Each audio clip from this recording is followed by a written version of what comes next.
if you commit to it today, then you are eligible for that, provided you continue paying the SIPs. No, it's not as well, you signed up for 30 years, but after 3 years you stop paying, then the cover vanishes, then it's not there.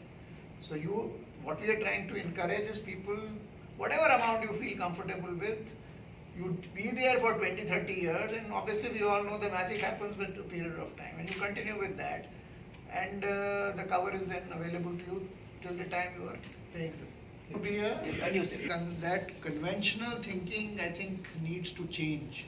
No, but why is that? Why does So I'll tell you. I think, generally speaking, forget about retirement funds.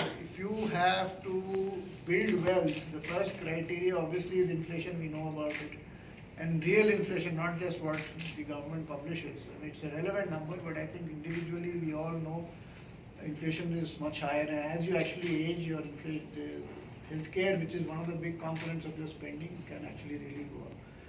And fixed income to that extent is not really capable of building wealth. So we need to build out a structure where we have some equity, meaningful equity exposure.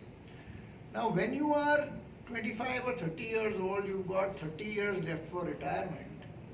To say that I will be conservative right now itself, I think is really, you will really undermine your effort to really build that wealth.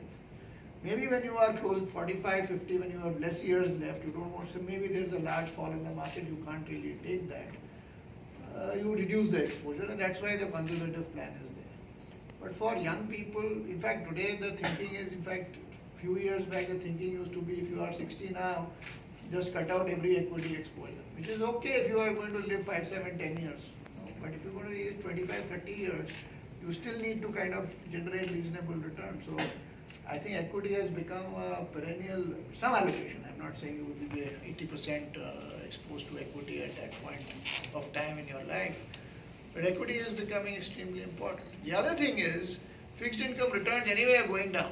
That doesn't mean that you suddenly go and put all your money in equity, but you have to very judiciously allocate more towards equity.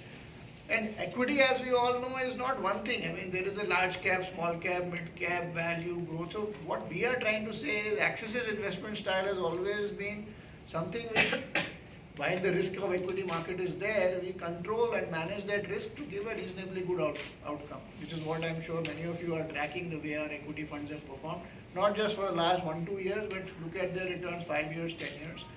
We think that strategy of buying very high quality companies which are sustainable, which grow well, I think is one way to cut down the risk. So within the equity space, probably we operate at the lowest level of risk and gives a reasonable outcome.